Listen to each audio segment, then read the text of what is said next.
You mentioned your children, and while I'm aware you previously said it's never come up, given that, June of 2000. I don't talk about that at all anymore. Okay. That we don't get into at all anymore.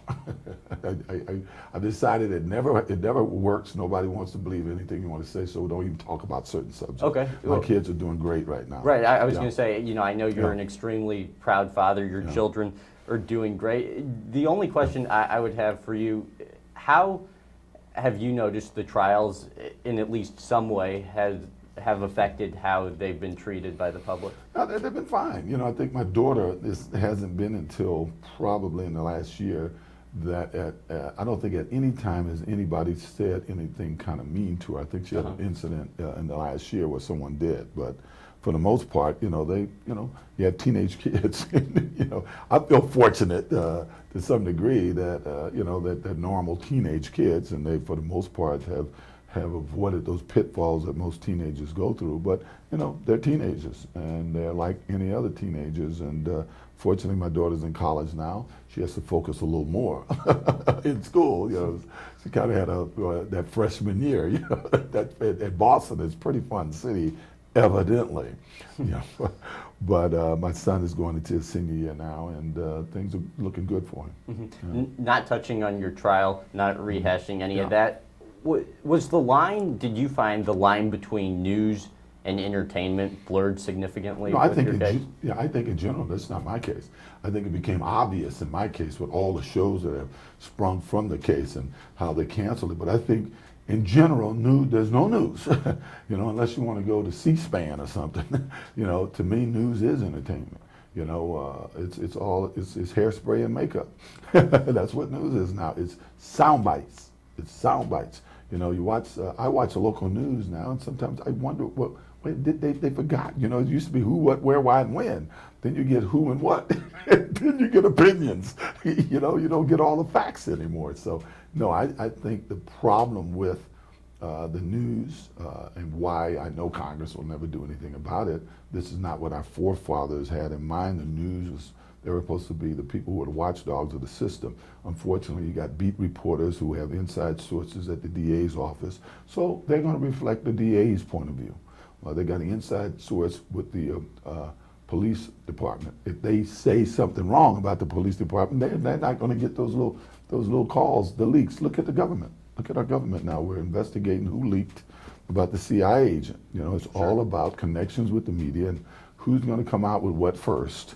And it's based on entertaining more than just look at the trailers and the ads leading up to the news. It's all glitz and glamour and loud and music and quick cuts. Michael Bay. It's Michael Bay doing the news. The director. With as much of a circus as your criminal trial became, on the day the verdict was read, because of everything else that was going on in the media and whatnot, what was your feeling as to what it would be? Well, I tell you, I was pretty confident. I knew I hadn't done it, and I had confidence in the Lord. And if they had convicted me on something I didn't do, nothing that I ever knew about this world or felt or believed in would have mattered. So I was pretty, as I told you before, I thought I was the most calm guy in the room. Mm-hmm. How do you feel it impacted future cases? I don't know. I hear people say it does. But I see the outcomes of cases that I agree with and some that I don't agree with. I think it has impacted to the point. I thought all of those contracts, all of those book deals that came out of my case, more so than reversal of fortune. Way back then. That was a while ago, and it was one book. So much money was made by so many people. It gave so much. Notoriety of 15 minutes, or you get a guy like Cato, he's taking 15 minutes and he's got like an hour and a half out of this. That I think that has had a very negative effect on other trials. Every time I hear, as much as I would have liked to have been in the courtroom on some of these more recent cases, I was so glad that the judges said no. Would not let the camera in the courtroom. Unfortunately, then you're at the mercy of the interpretation of a Nancy Grace or somebody, which is they're guilty even before 1% of the evidence is presented. They're you're guilty, and then you got to deal with their interpretation of what's said in the courtroom. But still, I think the system works better in autonomy than it does out in the open with all these people talking about it. Mm-hmm. Do you have complete faith in the U.S. justice system? You know, right now I would say no. Obviously, I felt that I got kind of screwed over in some more recent things that have happened in my life. I knew in my custody case that they did, despite the fact that I had to pay over $400,000 to court-appointed people, court-appointed shrinks, court-appointed lawyers that they had for the kids. When they came out with their decision, which was unanimous, that the kids should be against me, the court system still tried to switch it. They still forced it back into the court, and because they didn't agree with the people that the people that they assigned them. Of course, I had to pay them, and then they wouldn't listen to what they had to say. When you're talking about a total of 5 different shrinks and a well-respected lawyer,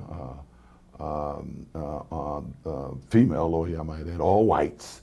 All very expensive, all appointed by the court. Why would they not listen to them when they all unanimously, separate from one another, come to the same conclusion? Because they, to me, I said, well, why'd you bring them in, and why you have me paying them if you're not going to listen to what they have to say? Mm-hmm. I know you just mentioned this cameras in the courtroom. Keep people in check or become detrimental to the case? Oh, detrimental. They start playing to the camera. Look at my trial. Look at Marsha Clark.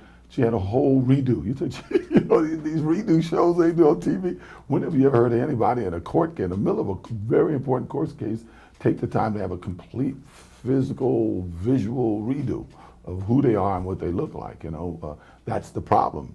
People start playing to the camera, and then it becomes a case of not losing and not what are the facts. What are your views on lie detector tests? I think it's become pretty accepted by everybody. And I saw a show the other day saying that they're not reliable when they were talking about the Aruba in this case. They don't even believe in them. They won't even let you take them. In most cases don't. We've seen people convicted who've passed lie detector tests. I always look at the nanny, and that set the tone for me. The nanny trial out up in Boston, I think it was. She took one for the DA, one for the police, one for her lawyer. She passed all of them. It didn't matter. They still prosecuted her. What happens if you pass, you never hear them. Sometimes if you pass by a little bit, they call it inconclusive. So I don't know too many lawyers who would really recommend that their clients do it. Mm-hmm. How about? I certainly wouldn't recommend that anybody do it. Mm-hmm. Matter of fact, I volunteered to do it, but I wanted the facts of it to be put in court if there was a prosecution against me, but Marsha Clark then wouldn't agree to that. So what they wanted, they wanted their cake and they wanted to eat it too. They wanted to get it, and then if I didn't pass it, use it against me in the public. But if I pass it, they didn't want it in court. And I said, either way, we can have it in a court case. Right. They didn't agree. And she even wrote in your book, you took one, I would imagine that's false. That was false. That was absolutely false. Mm-hmm. How about your views on the death penalty? I've been anti-death penalty most of my life. I'm revisiting that now because of these child molestation cases. I'm a person that I don't believe that a person who molests children can be cured. I don't think there's any cure for it. And I think it's beginning to look that way. The problem is, you get a guy who has a fight with his girlfriend and they have sex, and she said he did this. He'll get that title as sexual predator because they're splitting up and he raped me and he, you know what I'm saying? And you really got to separate that, sexual predator or whatever. I guess he wouldn't be considered a predator, but sexual person has to register as a sex offender because a girlfriend said he forced her to have sex once, and you never know. Opposed to a person who actually goes out and molests minors. Those people, I don't think there's much hope for them, and I really don't relish paying tax dollars to support them. So I guess maybe I'm beginning to lean towards the death penalty in those rare cases.